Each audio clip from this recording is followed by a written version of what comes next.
Now on Nova. Take a thrill ride into a world stranger than science fiction, where you play the game by breaking some rules, where a new view of the universe pushes you beyond the limits of your wildest imagination.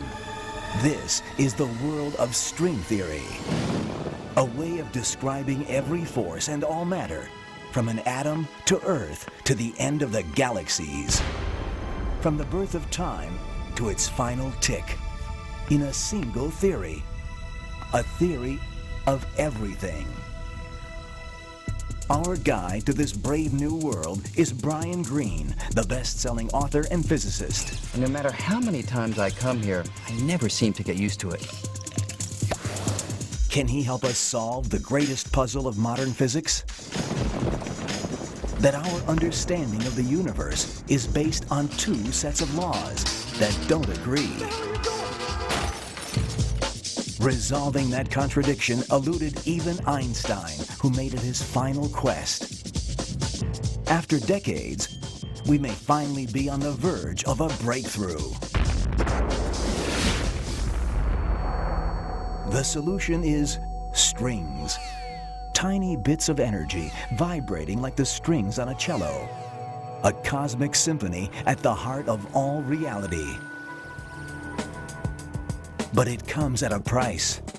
Parallel universes and 11 dimensions, most of which you've never seen. We really may live in a universe with more dimensions than meet the eye.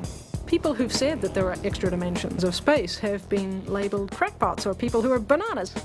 A mirage of science and mathematics? Or the ultimate theory of everything? If string theory fails to provide a testable prediction, then nobody should believe it. Is that a theory of physics or a philosophy? One thing that is certain is that string theory is already showing us that the universe may be a lot stranger than any of us ever imagined. Coming up tonight. It all started with an apple. The triumph of Newton's equations come from the quest to understand the planets and the stars. And we've come a long way since. Einstein gave the world a new picture for what the force of gravity actually is. Where he left off, string theorists now dare to go. But how close are they to fulfilling Einstein's dream? Watch The Elegant Universe right now.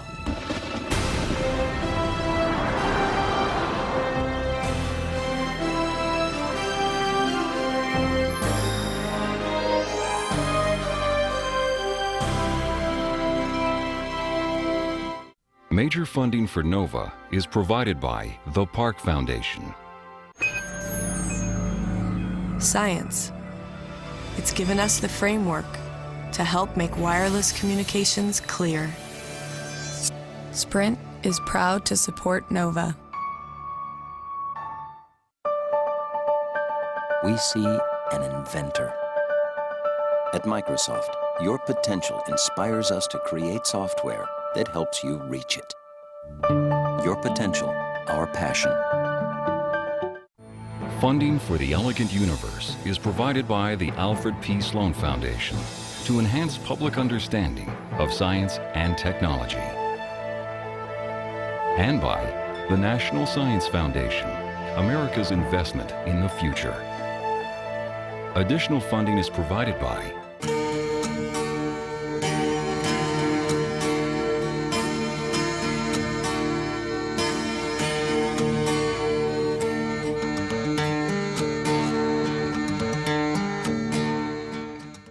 and by the George D. Smith Fund and the U.S. Department of Energy, fostering science and security. Major funding for NOVA is also provided by the Corporation for Public Broadcasting and viewers like you. Thank you.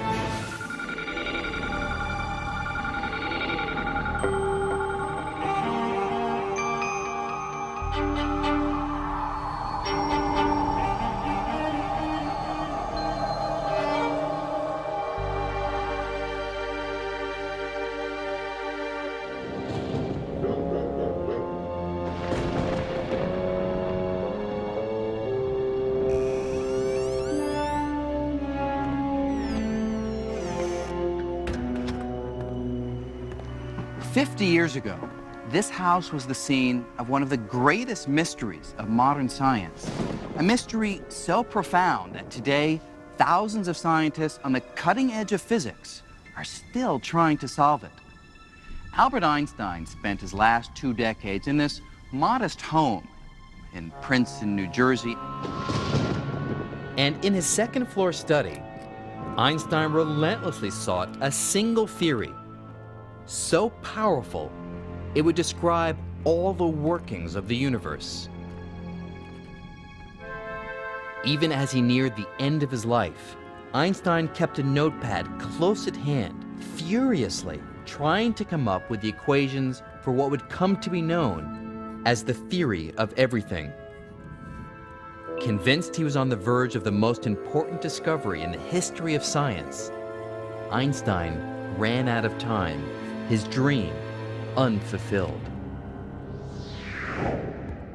Now, almost a half-century later, Einstein's goal of unification, combining all the laws of the universe in one all-encompassing theory, has become the holy grail of modern physics.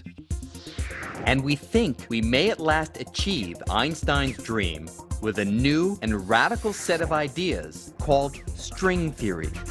But if this revolutionary theory is right, we are in for quite a shock. String theory says we may be living in a universe where reality meets science fiction. A universe of 11 dimensions, with parallel universes right next door. An elegant universe composed entirely of the music of strings. But for all its ambition, the basic idea of string theory is surprisingly simple. It says that everything in the universe, from the tiniest particle to the most distant star, is made from one kind of ingredient: unimaginably small, vibrating strands of energy called strings. Just as the strings of a cello can give rise to a rich variety of musical notes, the tiny strings in string theory vibrate in a multitude of different ways, making up all the constituents of nature. In other words, the universe is like a grand cosmic symphony, resonating with all the various notes these tiny, vibrating strands of energy can play. String theory is still in its infancy, but it's already revealing a radically new picture of the universe, one that is both strange and beautiful. But what makes us think we can understand all the complexity of the universe, let alone reduce it to a single theory of everything? We have r mu nu minus a half g mu nu r. You remember how this goes. Equals 8 pi g t mu nu. It comes from varying the Einstein-Hilbert action. We get the field equations. And this term, you remember what this is called? No, that's the scalar curvature. This is the Ricci tensor. Have you been studying this at all? No matter how hard you try, you can't teach physics to a dog. Their brains just aren't wired to grasp it. But what about us? How do we know that we're wired to comprehend the deepest laws of the universe? Well, physicists today are confident that we are. And we're picking up where Einstein left off in his quest for unification. Unification would be the formulation of a law that describes perhaps everything in the known universe from one single idea, one master equation. And we think that there might be this master equation because throughout the course of the last 200 years or so, our understanding of the universe has given us a variety of explanations that are all pointing towards one spot. They seem to all be converging on one nugget of an idea that we're still trying to find.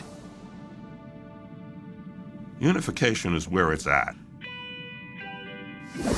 Unification is what we're trying to accomplish. The whole aim of fundamental physics is to see more and more of the world's phenomena in terms of fewer and fewer and simpler principles.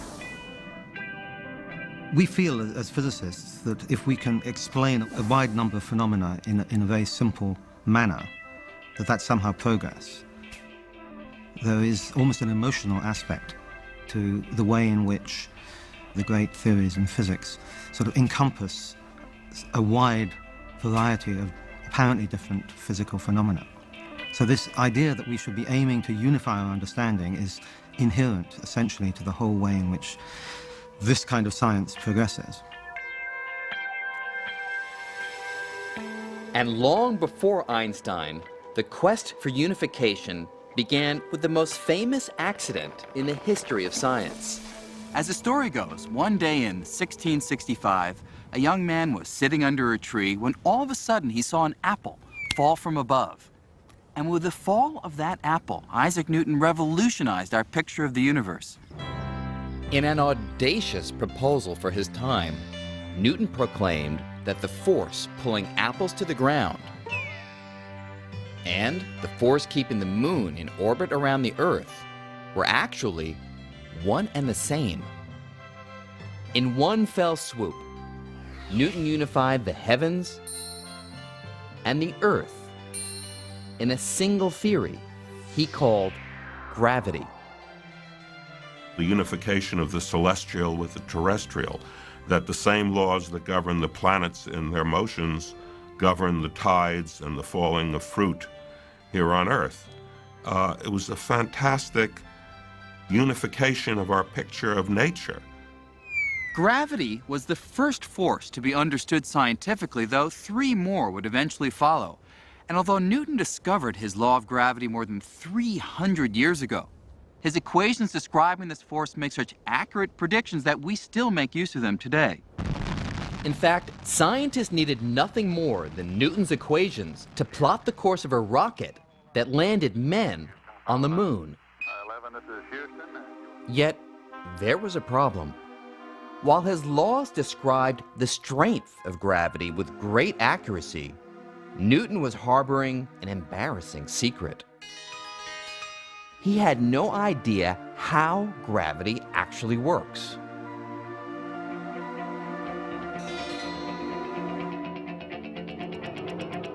For nearly 250 years, scientists were content to look the other way when confronted with this mystery.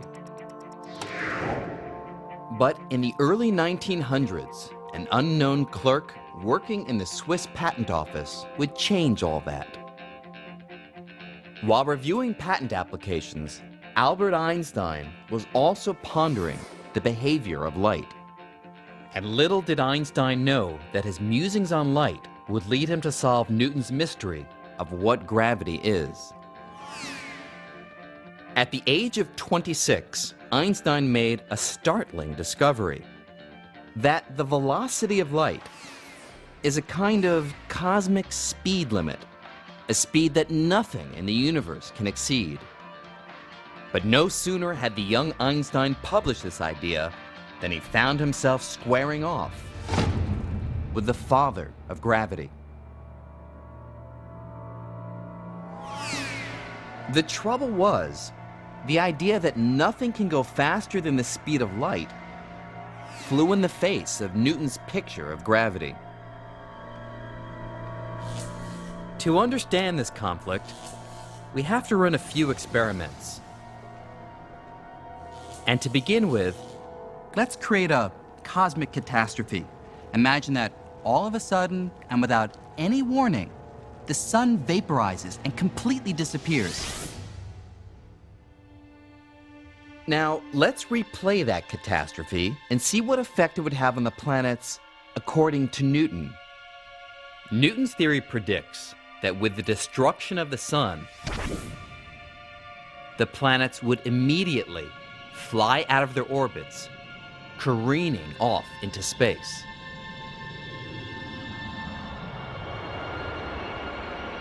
In other words, Newton thought that gravity was a force that acts instantaneously across any distance, and so we would immediately feel the effect of the sun's destruction. But Einstein saw a big problem with Newton's theory. A problem that arose from his work with light. Einstein knew light doesn't travel instantaneously. In fact, it takes 8 minutes for the sun's rays to travel the 93 million miles to the Earth. And since he had shown that nothing, not even gravity, can travel faster than light,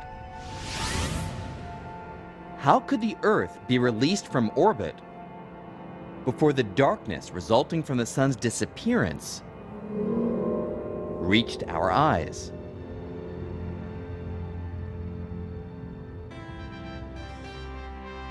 To the young upstart from the Swiss patent office, anything outrunning light was impossible.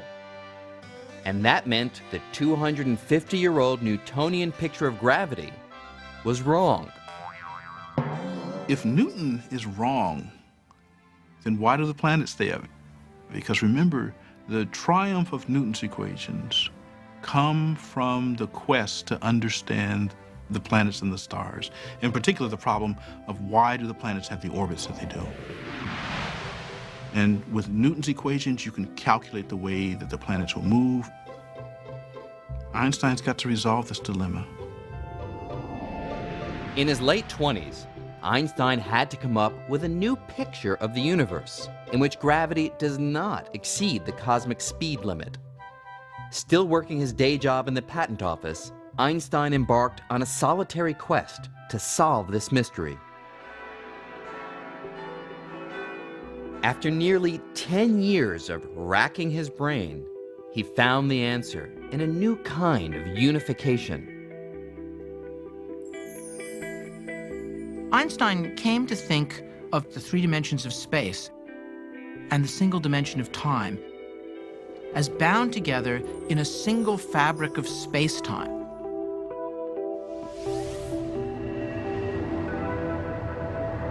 It was his hope that by understanding the geometry of this 4-dimensional fabric of space-time, that he could simply talk about things moving along surfaces in this space-time fabric. Like the surface of a trampoline, this unified fabric is warped and stretched by heavy objects like planets and stars. And it's this warping or curving of space-time that creates what we feel as gravity. A planet like the Earth is kept in orbit not because the sun reaches out and instantaneously grabs hold of it, as in Newton's theory, but simply because it follows curves in the spatial fabric caused by the sun's presence. So, with this new understanding of gravity, let's rerun the cosmic catastrophe. Let's see what happens now if the sun disappears. The gravitational disturbance that results will form a wave that travels across the spatial fabric in much the same way that a pebble dropped into a pond makes ripples that travel across the surface of the water. So we wouldn't feel a change in our orbit around the sun until this wave reached the Earth. What's more, Einstein calculated that these ripples of gravity travel at exactly the speed of light. And so, with this new approach, Einstein resolved the conflict with Newton over how fast gravity travels. And more than that, Einstein gave the world a new picture for what the force of gravity actually is. Its warps and curves in the fabric of space and time. Einstein called this new picture of gravity general relativity. And within a few short years, Albert Einstein became a household name. Einstein was like a rock star in his day. He was one of the most widely known and recognizable figures alive. He and perhaps Charlie Chaplin were the reigning kings of the popular media. People followed his work, and they were anticipating because of this wonderful thing he had done with general relativity, this recasting the laws of gravity out of his head, there was the thought he could do it again, and people want to be in on that. Despite all that he had achieved, Einstein wasn't satisfied. He immediately set his sights on an even grander goal, the unification of his new picture of gravity with the only other force known at the time, electromagnetism. Now, electromagnetism is a force that had itself been unified only a few decades earlier. In the mid-1800s, electricity and magnetism were sparking scientists' interest. These two forces seemed to share a curious relationship that inventors like Samuel Morse were taking advantage of in newfangled devices such as the telegraph. An electrical pulse sent through a telegraph wire to a magnet thousands of miles away produced the familiar dots and dashes of Morse code that allowed messages to be transmitted across the continent in a fraction of a second. Although the telegraph was a sensation, the fundamental science driving it remained something of a mystery. But to a Scottish scientist named James Clerk Maxwell, the relationship between electricity and magnetism was so obvious in nature that it demanded unification. If you've ever been on top of a mountain during a thunderstorm, you'll get the idea of how electricity and magnetism are closely related. When a stream of electrically charged particles flows, like in a bolt of lightning, it creates a magnetic field, and you can see evidence of this on a compass.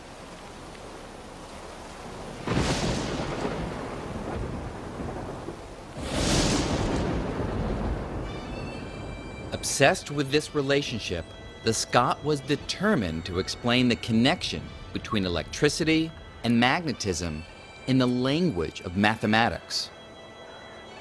Casting new light on the subject, Maxwell devised a set of 4 elegant mathematical equations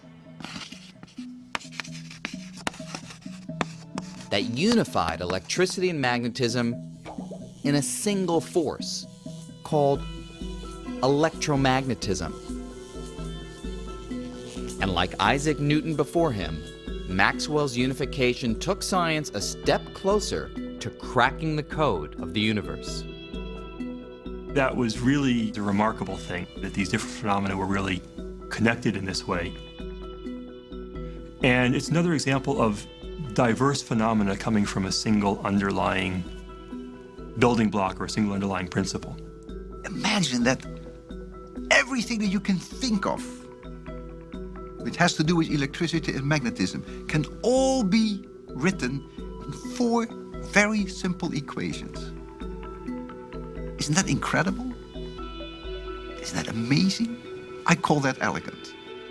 Einstein thought that this was one of the triumphant moments of all of physics and admired Maxwell hugely for what he had done. About 50 years after Maxwell unified electricity and magnetism, Einstein was confident that if he could unify his new theory of gravity with Maxwell's electromagnetism, he'd be able to formulate a master equation that could describe everything, the entire universe. Einstein clearly believes that the universe has an overall grand and beautiful pattern to the way that it works. And so to answer the question, why was he looking for the unification? I think the answer is simply that Einstein is one of those physicists who really wants to know the mind of God, which means the entire picture. Today, this is the goal of string theory: to unify our understanding of everything, from the birth of the universe to the majestic swirl of galaxies, in just one set of principles, one master equation. Newton had unified the heavens and the earth in a theory of gravity. Maxwell had unified electricity and magnetism. Einstein reasoned all that remained to build a theory of everything, a single theory that could encompass all the laws of the universe, was to merge his new picture of gravity with electromagnetism. He certainly had motivation. Probably one of them might have been aesthetics or this quest to simplify. Another one might have been just the physical fact that it seems like the speed of gravity is equal to the speed of light. So if they both go at the same speed, then maybe that's an indication of some underlying symmetry. But as Einstein began trying to unite gravity and electromagnetism, he would find that the difference in strength between these two forces would outweigh their similarities. Let me show you what I mean. We tend to think that gravity is a powerful force. After all, it's the force that right now is anchoring me to this ledge. But compared to electromagnetism, it's actually terribly feeble. In fact, there's a simple little test to show this. Imagine that I was to leap from this rather tall building. Actually, let's not just imagine it. Let's do it. You'll see what I mean.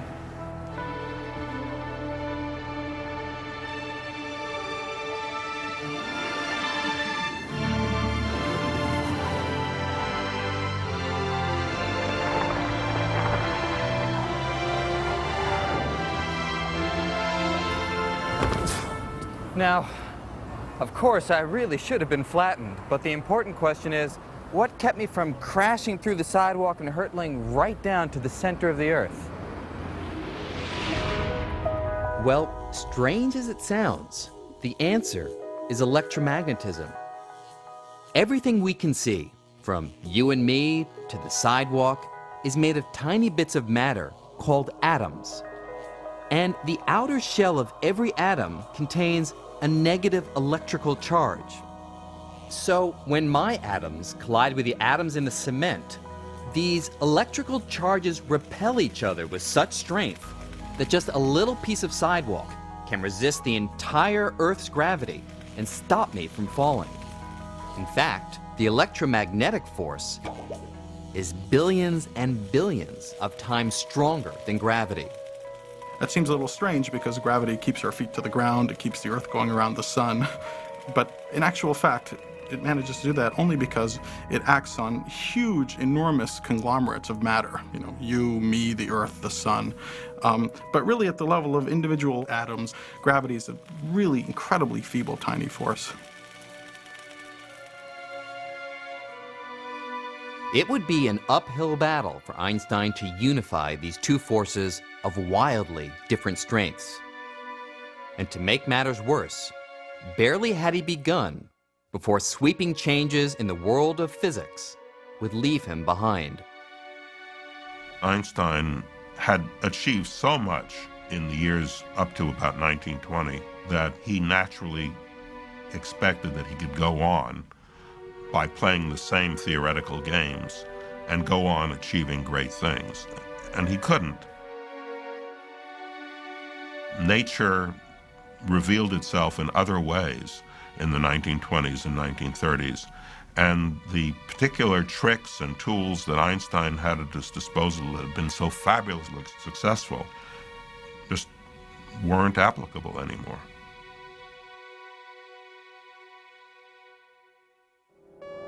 You see, in the 1920s, a group of young scientists stole the spotlight from Einstein when they came up with an outlandish new way of thinking about physics.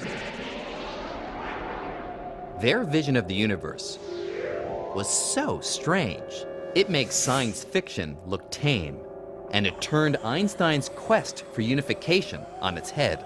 Unification. Unification. Led by Danish physicist Niels Bohr, these scientists were uncovering an entirely new realm of the universe. Atoms, long thought to be the smallest constituents of nature, were found to consist of even smaller particles, the now familiar nucleus of protons and neutrons, orbited by electrons. And the theories of Einstein and Maxwell were useless at explaining the bizarre way these tiny bits of matter interact with each other inside the atom. There was a tremendous mystery about how to account for all this, how to account for what was happening to the nucleus as the atom began to be pried apart in different ways. And the old theories were totally inadequate to the task of explaining them. Gravity was irrelevant, it was far too weak, and electricity and magnetism was not sufficient. Without a theory to explain this strange new world, these scientists were lost in an unfamiliar atomic territory, looking for any recognizable landmarks.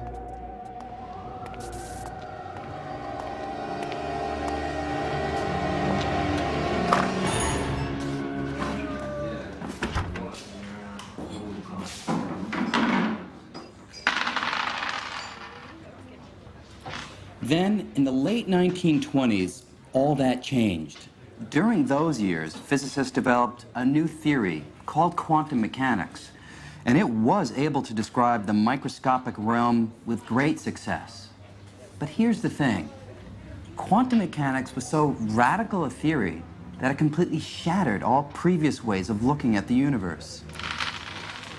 Einstein's theories demand that the universe is orderly and predictable. But Niels Bohr disagreed. He and his colleagues proclaimed that at the scale of atoms and particles, the world is a game of chance. At the atomic or quantum level, uncertainty rules. The best you can do, according to quantum mechanics, is predict the chance or probability of one outcome or another. And this strange idea opened the door to an unsettling new picture of reality.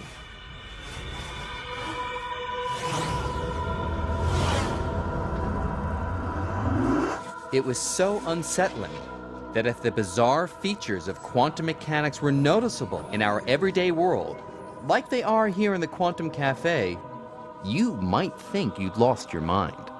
The laws in the quantum world are very different from the laws that we are used to. Our daily experiences are totally different from anything that you would see in the quantum world. The quantum world is crazy. It's probably the best way to put it. It's a crazy world. For nearly 80 years, quantum mechanics has successfully claimed that the strange and bizarre are typical of how our universe actually behaves on extremely small scales. At the scale of everyday life, we don't directly experience the weirdness of quantum mechanics. But here, in the Quantum Cafe, big, everyday things sometimes behave as if they were microscopically tiny. And no matter how many times I come here, I never seem to get used to it. I'll have an orange juice, please. I'll try. I'll try, she says. You see, they're not used to people placing definite orders here in the Quantum Cafe because here, everything is ruled by chance. While I'd like an orange juice, there's only a particular probability that I'll actually get one.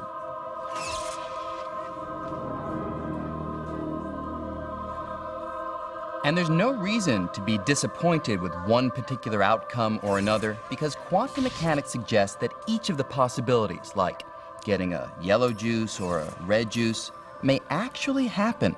They just happen to happen in universes that are parallel to ours, universes that seem as real to their inhabitants as our universe seems to us. If there are 1,000 possibilities and quantum mechanics cannot with certainty say which of the 1,000 it will be, then all 1,000 will happen. Yeah, you can laugh at it and say, well, that has to be wrong. But there are so many other things in physics which at the time that people came up with had to be wrong, but it wasn't. You have to be a little careful, I think, before you say this is clearly wrong. And even in our own universe, quantum mechanics says there's a chance that things we'd ordinarily think of as impossible can actually happen. For example, there's a chance that particles can pass right through walls or barriers that seem impenetrable to you or me. There's even a chance that I could pass through something solid, like a wall. Now, quantum calculations do show that the probability for this to happen in the everyday world is so small that I'd need to continue walking into the wall for nearly an eternity before having a reasonable chance of succeeding. But here, these kind of things happen all the time. You have to learn to abandon those assumptions that you have about the world in order to understand quantum mechanics. In my gut, in my belly, do I feel like I have a deep intuitive understanding of quantum mechanics? No. And neither did Einstein. He never lost faith that the universe behaves in a certain and predictable way. The idea that all we can do is calculate the odds that things will turn out one way or another was something Einstein deeply resisted. Quantum mechanics says that you can't know for certain the outcome of any experiment. You can only assign a certain probability to the outcome of any experiment. And this Einstein disliked intensely. He used to say, God does not throw dice. Yet experiment after experiment showed Einstein was wrong, and that quantum mechanics really does describe how the world works at the subatomic level. So quantum mechanics is not a luxury, something that you can do without. I mean, why is water the way it is? Why does light go straight through water? Why is it transparent? Why are other things not transparent? How do molecules form? Why are they reacting the way they react? The moment that you want to understand anything at an atomic level, as non-intuitive as it is, at that moment you can only make progress with quantum mechanics. Quantum mechanics is fantastically accurate. There has never been a prediction of quantum mechanics that has contradicted an observation. Never. By the 1930s, Einstein's quest for unification was floundering, while quantum mechanics was unlocking the secrets of the atom. Scientists found that gravity and electromagnetism are not the only forces ruling the universe. Probing the structure of the atom, they discovered two more forces. One, dubbed the strong nuclear force, acts like a superglue, holding the nucleus of every atom together, binding protons to neutrons. And the other, called the weak nuclear force, allows neutrons to turn into protons, giving off radiation in the process. At the quantum level, the force we're most familiar with, gravity, was completely overshadowed by electromagnetism and these two new forces. Now, the strong and weak forces may seem obscure, but in one sense at least, we're all very much aware of their power. At 5:29 on the morning of July 16, 1945, that power was revealed by an act that would change the course of history. In the middle of the desert in New Mexico, at the top of a steel tower, about 100 feet above the top of this monument, the first atomic bomb was detonated. It was only about 5 feet across, but that bomb packed a punch equivalent to about 20,000 tons of TNT.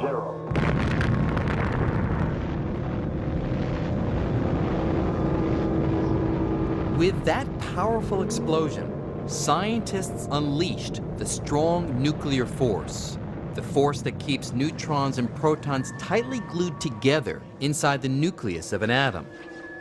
By breaking the bonds of that glue and splitting the atom apart,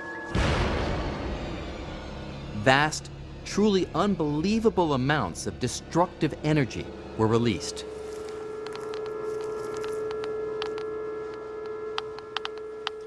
We can still detect remnants of that explosion through the other nuclear force, the weak nuclear force, because it's responsible for radioactivity. And today, more than 50 years later, the radiation levels around here are still about 10 times higher than normal. So, although in comparison to electromagnetism and gravity, the nuclear forces act over very small scales, their impact on everyday life is every bit as profound. But what about gravity? Einstein's general relativity. Where does that fit in at the quantum level? Quantum mechanics tells us how all of nature's forces work in the microscopic realm, except for the force of gravity. Absolutely no one could figure out how gravity operates when you get down to the size of atoms and subatomic particles. That is, no one could figure out how to put general relativity and quantum mechanics together into one package. For decades, every attempt to describe the force of gravity in the same language as the other forces, the language of quantum mechanics, has met with disaster. You try to put those two pieces of mathematics together, they do not coexist peacefully. You get answers that the probabilities of the event you're looking at are infinite. Nonsense. It's not profound, it's just nonsense. It's very ironic because it was the first force to actually be understood in some decent quantitative way, but it still remains split off and very different from the other ones. The laws of nature are supposed to apply everywhere. So if Einstein's laws are supposed to apply everywhere, and the laws of quantum mechanics are supposed to apply everywhere, well, you can't have two separate everywheres.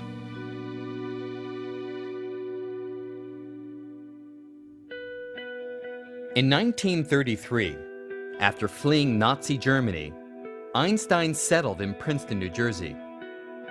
Working in solitude, he stubbornly continued the quest he had begun more than a decade earlier to unite gravity and electromagnetism. Every few years, headlines appeared proclaiming Einstein was on the verge of success, but most of his colleagues believed his quest was misguided and that his best days were already behind him. Einstein in his later years got rather detached from the work of physics in general and stopped reading people's papers. I don't even think he knew there was such a thing as the weak nuclear force. He didn't pay attention to those things. He kept working on the same problem that he had started working on as a younger man. When the community of theoretical physicists begin to probe the atom, Einstein very definitely gets left out of the picture. He, in some sense, chooses not to look at the physics coming from these experiments. That means that the laws of quantum mechanics play no role in his sort of further investigations.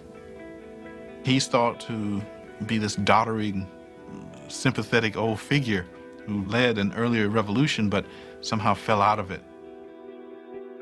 It is as if a general who is a master of horse cavalry, who has achieved great things as a commander at the beginning of the First World War, would try to bring mounted cavalry into play against the barbed wire trenches and machine guns of the other side. Albert Einstein died on April 18th, 1955. And for many years, it seemed that Einstein's dream of unifying the forces in a single theory died with him. So the quest for unification becomes a backwater of physics. By the time of Einstein's death in the 50s, almost no serious physicists are engaged in this quest for unification.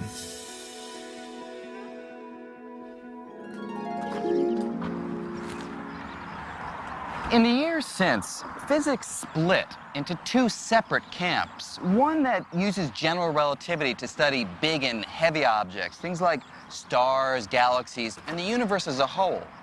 And another that uses quantum mechanics to study the tiniest of objects like atoms and particles.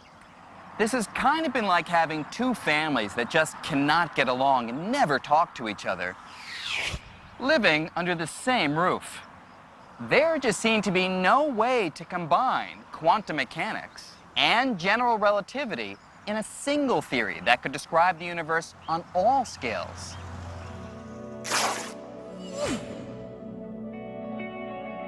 Now, in spite of this, we've made tremendous progress in understanding the universe. But there's a catch. There are strange realms of the cosmos that will never be fully understood until we find a unified theory. And nowhere is this more evident than in the depths of a black hole. A German astronomer named Karl Schwarzschild first proposed what we now call black holes in 1916. While stationed on the front lines in World War I, he solved the equations of Einstein's general relativity in a new and puzzling way. Between calculations of artillery trajectories, Schwarzschild figured out that an enormous amount of mass, like that of a very dense star, concentrated in a small area, would warp the fabric of space-time so severely that nothing, not even light, could escape its gravitational pull. For decades, physicists were skeptical that Schwarzschild's calculations were anything more than theory. But today, satellite telescopes probing deep into space are discovering regions with enormous gravitational pull that most scientists believe are black holes. Schwarzschild's theory now seems to be reality. So, here's the question. If you're trying to figure out what happens in the depths of a black hole, where an entire star is crushed to a tiny speck, do you use general relativity because the star is incredibly heavy, or quantum mechanics because it's incredibly tiny? Well, that's the problem. Since the center of a black hole is both tiny and heavy, you can't avoid using both theories at the same time. And when we try to put the two theories together in the realm of black holes, they conflict, it breaks down, they give nonsensical predictions, and the universe is not nonsensical, it's got to make sense. Quantum mechanics works really well for small things, and general relativity works really well for stars and galaxies. But the atoms, the small things, and the galaxies, they're part of the same universe. So there has to be some description that applies to everything. So we can't have one description for atoms and one for stars. Now, with string theory, we think we may have found a way to unite our theory of the large and our theory of the small and make sense of the universe at all scales and all places. Instead of a multitude of tiny particles, string theory proclaims that everything in the universe, all forces and all matter, is made of one single ingredient, tiny, vibrating strands of energy known as strings. A string can wiggle in many different ways, whereas of course a point can't. And the different ways in which the string wiggles represent the different kinds of elementary particles. It's like a violin string, and it can vibrate, just like violin strings can vibrate. Each note, if you like, describes a different particle. So it has incredible unification power. It unifies our understanding of all these different kinds of particles. So unity of the different forces and particles is achieved because they all come from different kinds of vibrations of the same basic string. It's a simple idea with far-reaching consequences. What string theory does is it holds out the promise that, look, we can really understand questions that you might not even have thought were scientific questions. Questions about how the universe began, why the universe is the way it is at the most fundamental level. The idea that a scientific theory that we already have in our hands could answer the most basic questions is extremely seductive. But this seductive new theory is also controversial. Strings, if they exist, are so small there's little hope of ever seeing one. String theory and string theorists do have a real problem. How do you actually test string theory? If you can't test it in the way that we test normal theories, it's not science, it's philosophy. And that's a real problem. If string theory fails to provide a testable prediction, then nobody should believe it. On the other hand, there's a kind of elegance to these things. And given the history of how theoretical physics has evolved thus far, it is totally conceivable that some, if not all, of these ideas will turn out to be correct. I think 100 years from now, this particular period when most of the brightest young theoretical physicists worked on string theory will be remembered as a heroic age when theorists tried and succeeded to develop a unified theory of all the phenomena of nature. On the other hand, it may be remembered as a tragic failure. My guess is that it'll be something like the former rather than the latter. But ask me 100 years from now, then I can tell you.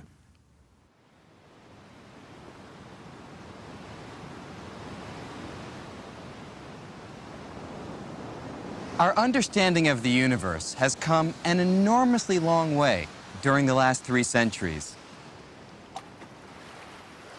Just consider this. Isaac Newton, who's perhaps the greatest scientist of all time, once said, "I have been like a boy, playing on the seashore, diverting myself and now and then finding a smoother pebble or prettier shell than usual, while the great ocean of truth lay before me, all undiscovered." And yet, 250 years later, Albert Einstein, who was Newton's true successor, was able to seriously suggest that this vast ocean, all the laws of nature, might be reduced to a few fundamental ideas expressed by a handful of mathematical symbols. And today, a half-century after Einstein's death, we may at last be on the verge of fulfilling his dream of unification with string theory.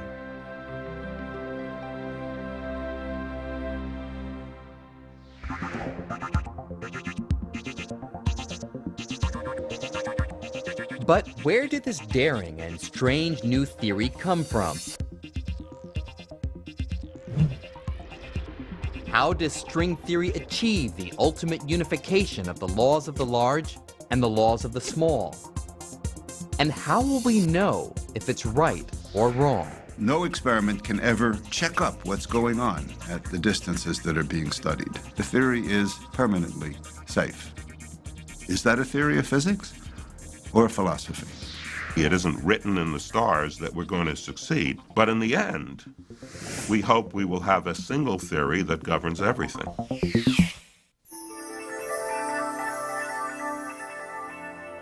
On NOVA's website, go behind the scenes with Brian Greene. Journey into the subatomic world. Play with strings. Picture other dimensions and much more. Find it on pbs.org.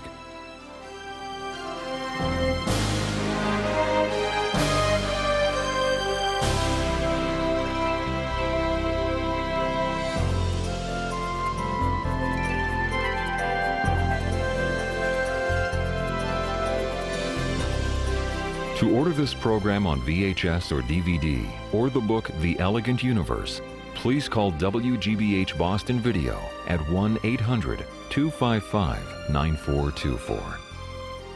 Next time on Nova, play hard, break some rules, and push the limits of your wildest imagination. Brian Greene takes you on a quest for the theory of everything. PBS presents Nova, The Elegant Universe.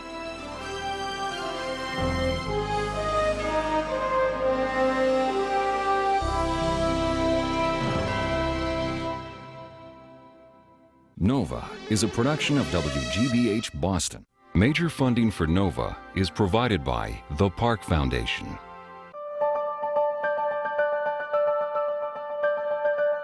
We see Teacher of the Year. We see kids reaching their potential. It's what inspires us to create software that helps you reach yours. Science. It's given us the framework to help make wireless communications clear. Sprint is proud to support NOVA. Funding for the Elegant Universe is provided by the Alfred P. Sloan Foundation to enhance public understanding of science and technology. And by the National Science Foundation, America's investment in the future. Additional funding is provided by